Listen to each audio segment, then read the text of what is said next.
Hello everybody and welcome back to my YouTube channel. This video continues a segment of mine where I rank films in franchises, filmographies, etc. The filmographies I've focused on so far have been of Martin Scorsese and Zack Snyder's careers. However, today's video is my first video centered around a franchise. As I usually do, I will rank the movies in a tiered list going from masterpiece to great, to good, to watchable, to terrible. Given that the 25th James Bond film No Time to Die is set for release in Australia next week, this is Kier's Reviews, and this is my ranking of all of the James Bond movies. The first James Bond film is titled Dr. No, and it's always been a very memorable Bond movie for me. I genuinely enjoy these lower budget films because even though Dr. No was made in 1962, it sets the iconic base for most future action films. Sean Connery is simply one of the best adaptations of the lead character from the novels by Ian Fleming, and even though his era is quite campy, it's what separated the franchise from anything else. It's glaringly obvious that this film was made in the early 60s, but it's still an exciting adventure and remains as one of the most personally enjoyable Bond movies, even though a few scenes lose its pace and the effects are very dated. I personally hold this movie in my heart because it was the film I always used to rewatch as a kid, so this may end up having a controversial placing in the final list, but nevertheless I think that Dr. No is one of the best opening films to a franchise ever, so I'll put Dr. No in the great column. Sean Connery's second outing as 007 is my favourite to come out of the Connery era from Russia with Love. Given that I've seen all of this franchise multiple times as a child, this one never really clicked with me. However, every rewatch I have like this at different stages in my life, my opinion differs, and I've finally gotten to the point where I've realised just how much of a masterpiece this movie really is. Only made a year after Dr. No, this was truly mind-blowing. There are twists at every corner, a beautifully interesting mystery is set to the entire story, and the cast is simply astounding. Easily understandable, yet stands the test of time. If you're looking for a classic Sean Connery Bond movie to watch, this is the one to see. I'm easily placing From Russia with Love in the masterpiece column.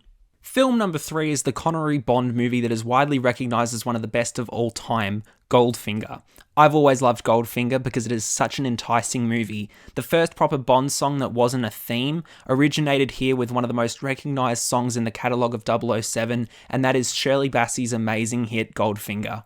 It made for such a huge and iconic change to the basic template of producing a proper Bond film. This is the movie that changed the character forever and how audiences perceived him because it was so intricately written that very few can deny that this stands the test of time, but also it is actually particularly entertaining. Once the character of Pussy Galore is introduced, the quickened pace of the first hour felt a little lost for me until the end of the movie, so because of that, it doesn't exactly reach the heights for me that it does for most. Goldfinger is just one of those classics that lives up to the hype, so I'll also put that in the masterpiece section. Round 4 with Connery as James Bond is called Thunderball, and it was the first movie that felt like it was a letdown. No doubt the film is exciting and holds some phenomenally intense sequences, but unlike the previous 3 installments in the franchise, it doesn't hold the audience the entire time. Given that a lot of the runtime is spent underwater, it's historically one of the most progressive movies of its time. However, the essence of Bond just didn't feel like it was there for Thunderball. I still find myself enjoying the film a lot, but it just wasn't as great as its predecessors. I honestly don't have too much more to say about Thunderball, so I'll put it in the good column. You Only Live Twice has consistently never been a Bond film that I've praised. In fact, I find it to be one of the worst movies in the franchise. I'm always incredibly bored because I can't distract myself from the fact that this is the furthest portrayal of the spy than it ever could have been. Even though Sean Connery is still great in the role, the script is ridiculous and changes the character in a way that didn't work for me. More than anything, it became annoying to see how this movie kept going. It, in a way, felt like a betrayal to who Bond is. I don't think I'll ever revisit this film again. It's not a good movie, but it's not awful, even though a lot of the movie points itself in that direction. So I'll put You Only Live Twice in the watchable column. On Her Majesty's Secret Service is the first movie without Connery in the lead role. In this film only, actor George Lazenby takes over for his own go at portraying the character. It's not hard to realise why he only ever got one movie. He is the worst Bond there's ever been. However, this is one of the more interesting Bond films of all, because you get one of the best movies in the franchise with the worst Bond. However, even though the character may not be well acted whatsoever, it still remains as one of the most accurate films adapted from the Ian Fleming novels. If Connery hadn't passed on this movie and made this his last, it would have made for one of the best movies of the franchise.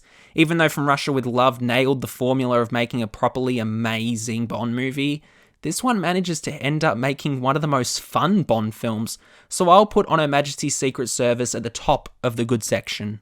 After skipping out on the last film, Connery swore that his 6th outing as James Bond would be his last, but little did he know that his contract would have him forcibly come back to reprise the role for the last time in 12 years' time, but more on that later in the video. Moving into the 70s, Diamonds Are Forever is probably one of the worst films from the 007 series. The magic that Connery captured in his first 4 films was amazing, but it feels like he completely forgot how to play the character in this one. There was nothing suave about him, nothing cool. The whole runtime was so boring because nothing in the story was engaging at all. The plot was abnormally plain and, in a way, cliche.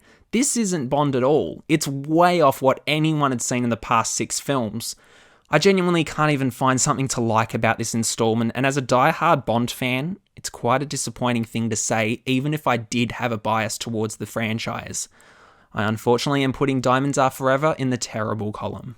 Roger Moore's first film as James Bond is titled Live and Let Die. This is the first movie to have every aspect of the Bond film needs nowadays. Live and Let Die by Wings and Paul McCartney is easily one of the best songs in history, let alone being godly amongst the other Bond songs.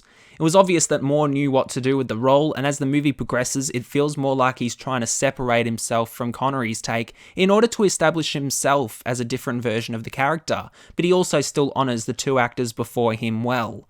The film may not be engaging a lot itself, but it has enough in it to keep it entertaining. The premise is a little messy and very unlike the type of movie you'd come to expect from this franchise. However, at least we felt like we got the essence of the spy back again, so I'll put Live and Let Die in the good column. Film number 9, The Man with the Golden Gun, is yet another addition to the average Bond films. Yet again, Roger Moore's version of Bond shines amongst such a weird movie because he's a very grounded actor that has taken on the mantle of Bond incredibly well. I really enjoy how Moore tackles this script, especially because it is really strange. Even though elements of this aren't particularly ordinary, I for some reason enjoyed this more than Live and Let Die. This one feels incredibly silly, not campy like the style of Connery's movies, but actually silly. The fact that the leading clue about the villain was that he had 3 nipples made the first half terribly strange because it became a focal point multiple times. The second half redeems the film as the highlight throughout the movie personally for me as Agent Goodnight, portrayed by Britt Ekland. Yes, she was gorgeous to look at, because she's very attractive, and I'll admit that. But I loved her specifically because she was finally an agent that wasn't dependent on Bond, and genuinely didn't feel like she was just a damsel in distress that Bond sleeps with. Even though his character was a bit ridiculous, Christopher Lee as Scaramanga still kept his performance serious and intense, which can't go unmentioned. The comedy may usually miss, but the fun to be had with this one is right on target. I'll place The Man with the Golden Gun in the good column too. Roger Moore's third film in the 007 series is The Spy Who Loved Me, the movie that has always impressed me amongst Moore's action-packed but yet weaker era of films. Even though Moore has proved himself to be a great Bond, I was yet to see a film combining this amazing actor with a solid, interesting and action-packed story. This is that movie. What I loved most about Sean Connery's movies was that there was a clear plot that was introduced straight away, and the rest of it was easy to follow. The last 2 movies for Moore strayed away from that aspect. However, I loved that this movie refocused on that in order to throw audiences right into the action almost immediately. I truly adore this movie because it proved to be completely brand new for the franchise, as there was no traditional Bond girl, but instead had the Soviet agent working with Bond rather than alongside him, resulting in a partnership that worked on screen in more ways than one. They had the same goals, they both had comedic and spot-on chemistry. It was also awesome to see the gadgets within the cars more pronounced at this point in the Bond franchise. Everything about this movie is just perfect. This is seriously the most hilarious Bond movie ever made, and that makes it so much more engaging because it's a feel-good action film. It's a fun, fast-paced blockbuster that has the stunts, the action, the excitement, the comedy, the music, the locations, the cars, and the romance, and it all meshes together perfectly. I honestly said to myself multiple times during this movie that I loved it, because it's so amazing. This was the revival to the franchise that 007 needed. I'll put The Spy Who Loved Me into the masterpiece column without question. After the absolute godsend of The Spy Who Loved Me, Moonraker is the next film of Roger Moore's, and yes, it is James Bond in space, but before you judge, hold your horses, this isn't a Fast and Furious 9 situation. The space setting for the third act served as another huge surprise for me, especially when I watched this as a young kid, because I never thought a franchise like this would ever go so far. Moonraker is the guilty pleasure film of the entire series for me because it's so over the top and exaggerated with its story and weapons. It's genuinely unbelievable what happens throughout this film, but it's quite obvious that after Star Wars A New Hope came out 2 years before it, that the Bond films wanted to explore the science fiction genre in order to attract an audience, and I think that the laser battle in the third act was so amazingly done for 1979. Without a doubt, I switch my brain off for this one because it's a guilty pleasure. Yes, it may not be the greatest film for most because it isn't anything amazing, but I've always enjoyed it, so I'm putting Moonraker in the great column. Welcome to the first Bond film of the 80s, for your eyes only. It unfortunately ends up being a pitfall for the Bond franchise because I feel like it abandoned every aspect of what a Bond film should be and replaced it by attempting to make a comedy. It's super disappointing, especially after having 2 great Roger Moore installments in my opinion. I feel like Moore isn't one of my favourite Bonds because his scripts make him focus a lot more on comedy than the actual character himself. I have nothing against the actor, but this one just felt like the studio was running out of ideas and got the plot from the novel and just incorporated sequences from previous movies that had already been done before. Sure, the plotline is interesting here and there, but overall it felt like I was watching a non-linear mess of previous iconic Bond action sequences. It has such an overlong runtime that easily could have been cut down by half an hour, but I wish there was more to this film after the last 2, but there just wasn't. So I'll put For Your Eyes Only in the watchable column. Octopussy. Yes, that is the name of a Bond film. And it's also Roger Moore's second last film as James Bond. It is by far the most bizarre movie in the franchise, as you'd expect from hearing that title. It's ridiculously dumb with everything stupid that you could think of. You either enjoy the fun ride of Octopussy, or you really dislike it. For me, I enjoy the hell out of it, simply because of the fact that it takes the risk to be the silliest Bond film. If I took this film seriously, I genuinely would have no clue that this was a story representative of James Bond. It's a mess, but somehow it's a fun mess? This movie doesn't elevate the quality of Moore's movies whatsoever. It feels like Moore's era of movies will end just as Connery's did, a disappointing failure. I'm putting Octopussy in the watchable column. A View to a Kill is director John Glenn's third time as director for the Bond franchise, and I've come to the conclusion that I haven't enjoyed any of the movies that he's done with Roger Moore. Even though the opening Bond song by Duran Duran is incredible, one of the best Bond songs in my opinion, A View to a Kill is Roger's last and 7th outing as the character. Even though this song is amazing, most of the movie is not. Most of the movie is actually very entertaining in the second half, and that's due to Christopher Walken's amazing performance as the villain. It's just a shame that he didn't have a good Bond to be up against. Sequences like the elevator fire scene and the fire engine chase are probably some of the most memorable scenes for me, so this film isn't bad by any stretch of the imagination, but it isn't a great movie. Once again, in Moore's era of films, it's entertaining enough to keep you watching the whole way, but in the end, I didn't adore it, so I'll put A View to a Kill in the good column. As this is the endpoint of Roger's era of Bond films, I wanted to circle back to the 2 Bond films that weren't produced by Eon, so are not really considered canon to the main Bond franchise. The first one of these 2 is the 1967 parody spy film Casino Royale. It's the first novel in the book series by Ian Fleming, and this was just awful, if not the worst Bond film I've ever seen. Not at all representative of the original novel, this parody film is just one of the worst movies I've actually ever watched, not just in the Bond franchise. Completely self-indulgent, nothing here was good. It becomes completely obvious that this film isn't anything like what Eon has produced with Sean Connery around that time. It's a parody movie that I'd never watch again. I actually hate it. It's also obvious that the quality between Eon and Columbia Pictures versions of James Bond are very different. My uncle, who was a massive Bond fan, even told me to avoid this for as long as I could, and if possible, never to watch it. I watched this, so you don't have to. Heed my uncle's advice, don't go near it. Casino Royale is going to the lowest of the low in the terrible column. The second and final non-Eon production of a James Bond movie is Never Say Never Again, a film made in 1983 that ended up being a terrible remake of Thunderball. This is technically Sean Connery's final outing as James Bond, as I mentioned when I talked earlier about Diamonds Are Forever. The movie isn't as awful as the non-Eon production of Casino Royale, but it definitely doesn't live up to Connery's original 1965 Thunderball film in any way. It's also much more noticeable here that Connery has aged in the 12 years since his last portrayal of Bond, due to the difference of his physicality and movement since he first was the character. Directed by Irvin Kershner, who was fresh off the success of Star Wars The Empire Strikes Back, I'm incredibly surprised that his Bond movie was so disappointing. Behind the scenes, Connery's contract required him to come back, even though he swore never to come back after Diamonds Are Forever. This one, after a long legal battle that even I'm not too familiar with, is the reason as to why this doesn't have a Bond song, a gun barrel sequence, or anything that is actually representative of the Bond film.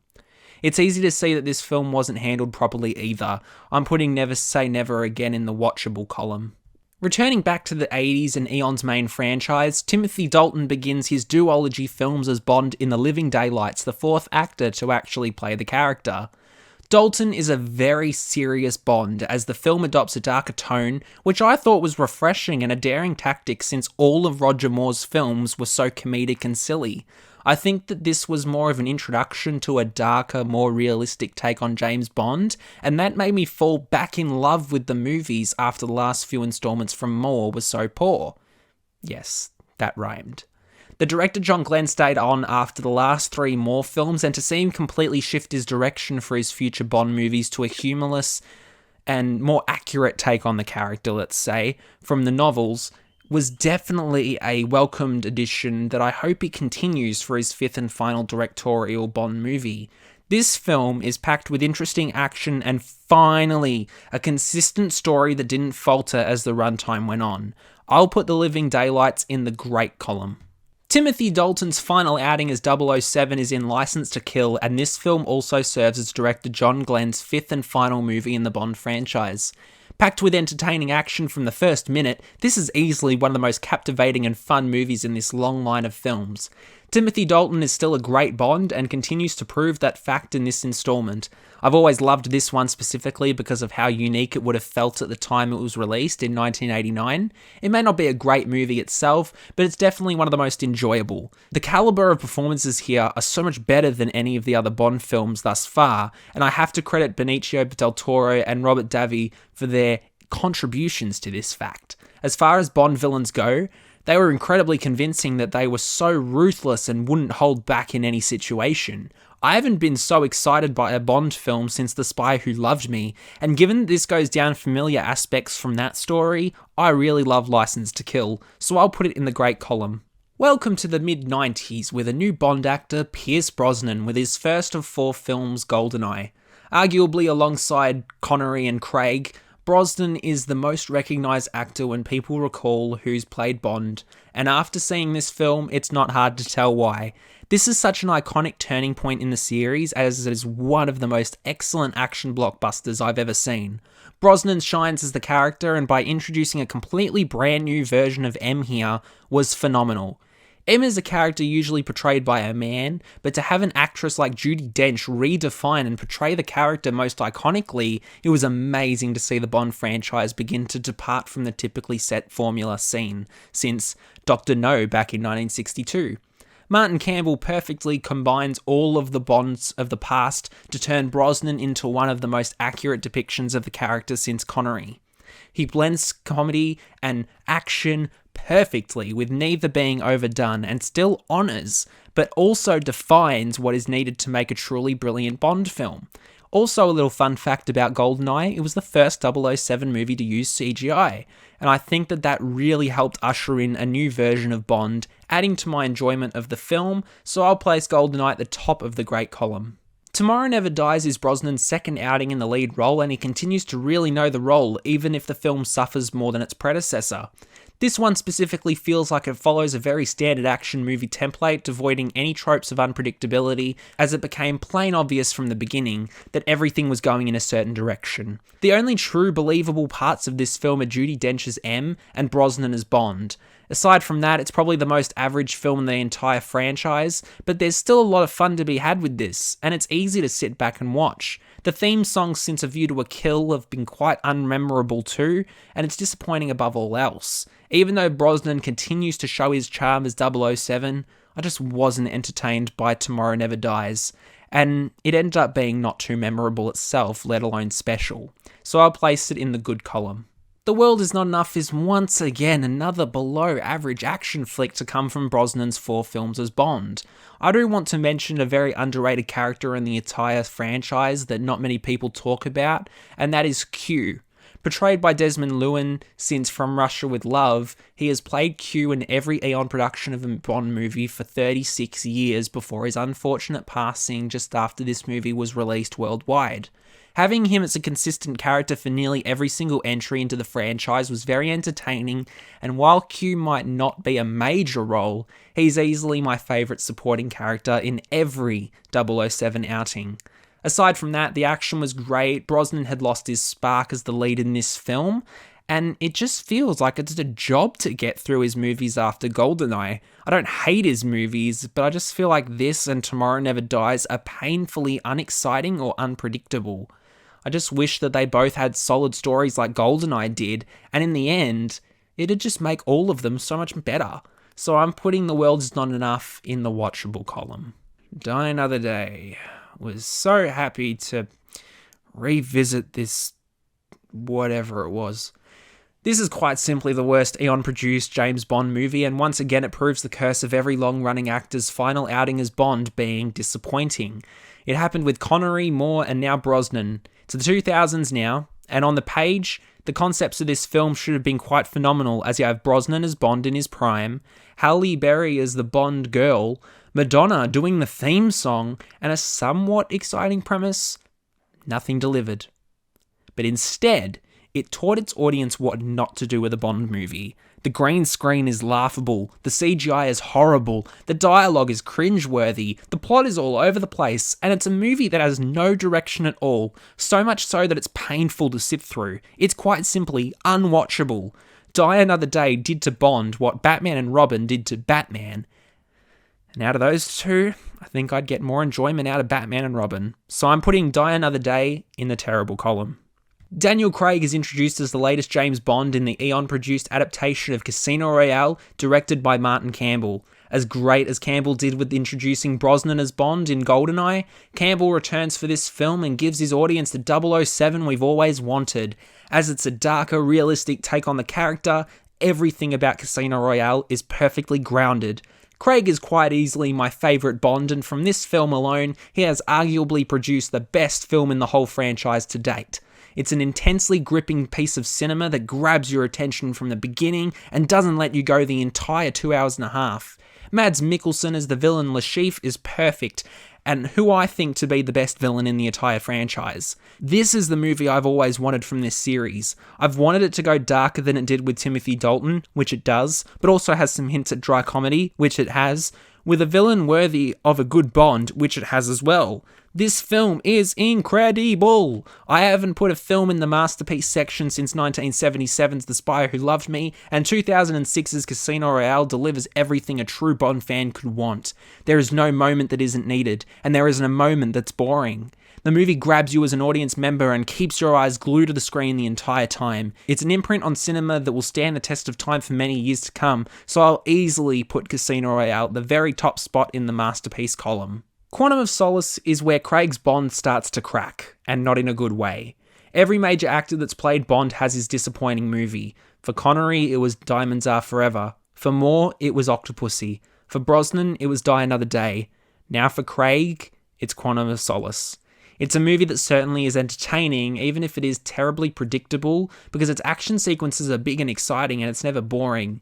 My main issue was that this story goes so quickly that you can't keep up with it. And then again, the story didn't really know what it was doing. It felt like nothing was accomplished by the conclusion of the story and that it wasn't leading to anything for the next film to pick up on, which was surprisingly very unlike its predecessor. There's heaps of explosive action and some memorable fun within Quantum of Solace, but it doesn't reach the heights of other films in the franchise, so I'll put it in the good column. 2012 was the year of magnificent movies, and it contained my favourite Bond movie of all time, Skyfall. Released exactly 50 years after Dr. No back in 1962, this is the ultimate action movie. The writing is intelligent and extremely engaging, the action is thrilling and really does not let up from the perfect opening prologue, and so much more. This was the first Bond film I was ever introduced to, and I'm still yet to see one made better than it. Adele's theme song is my favourite Bond song of all time, and it set the bar as the most famous and most visually interesting opening sequence of any Bond film. Her lyrics and vocals are unmatched to anyone else's that has taken on a theme song in the 50 years of 007 movies. And even though I love Billie Eilish immensely, No Time to Die doesn't touch the masterclass in music that is Skyfall. Full of twists that are completely unexpected, an impeccable score from Thomas Newman, an incredibly fast pace, beautiful performances, and like Mikkelsen in Casino Royale, Javier Bardem as Silva makes for the most intimidating and ruthless Bond villain ever. There's scenes where he strangely gets under your skin, but that's the aim of a villain, to make you feel uncomfortable, and Bardem captures that masterfully. The supporting cast is just amazing, being the first movie to reintroduce Q into the mix since briefly having John Cleese take over after Desmond's passing. I could praise Skyfall forever and ever, but I do need to move on. The last thing I'll say about this movie, however, is that every moment is pristine and immaculate, making for the best action movie ever made. So if you couldn't guess, Skyfall is definitely going to the top of the masterpiece column, as it's quite simply my favourite James Bond film of all time. Spectre was my first Bond film in the cinemas, and to say I was astounded by it all is an understatement. This movie proved to me that you can't miss a James Bond experience in the movie theatre. The way I felt about seeing Spectre is the same experience I feel whenever I see Star Wars in cinemas. I'll admit that because of this fact, I enjoy Spectre a lot more than most people, so prepare yourselves, this will be a very controversial placing in this list. By this point, it's quite clear that Daniel Craig's movies are the first in the franchise to follow a connected story arc across the films. Whilst the other actors had mere references to previous movies, no Bond films have been interconnected and continued as Craig's are. That's why I love Craig's movies more than any other actors in the franchise. Spectre for me goes incredibly quick with amazing cinematography, beautiful locations, good-looking cars, and a more focused view on making Craig's Bond a little more comedic, but not so over the top that it becomes too obvious. I'm actually one of those fans that don't mind Sam Smith's theme writing on the wall.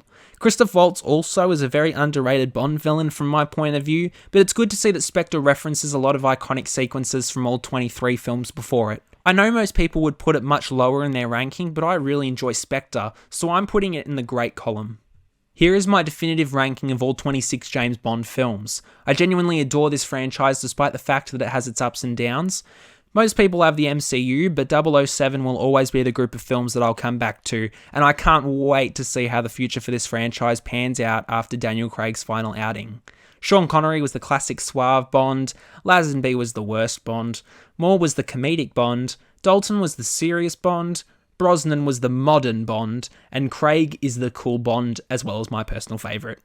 Even though I'm very much in the belief that Daniel Craig's final movie could be disappointing, I'm beyond excited to see the 25th Bond film No Time to Die on the big screen this weekend. And after such a long lockdown dating back to the beginning of August, I can't wait to be back at the cinemas after so long. Maybe this movie will surprise me and break the curse that's been in this series for over 50 years now. I can't wait to see what I think of it, so make sure you keep an eye out for my review in the next few days. Thank you all so much for tuning into my ranking of all the James Bond films. Have you seen any of the 007 movies? Which ones are your favourite? And are you excited about No Time to Die finally releasing in Australia this week? Let me know below. As always, be sure to have a look at my previous reviews of Eternals and Last Night in Soho. This has been Kia's Reviews, signing off for now. Don't forget to like, follow, and obey.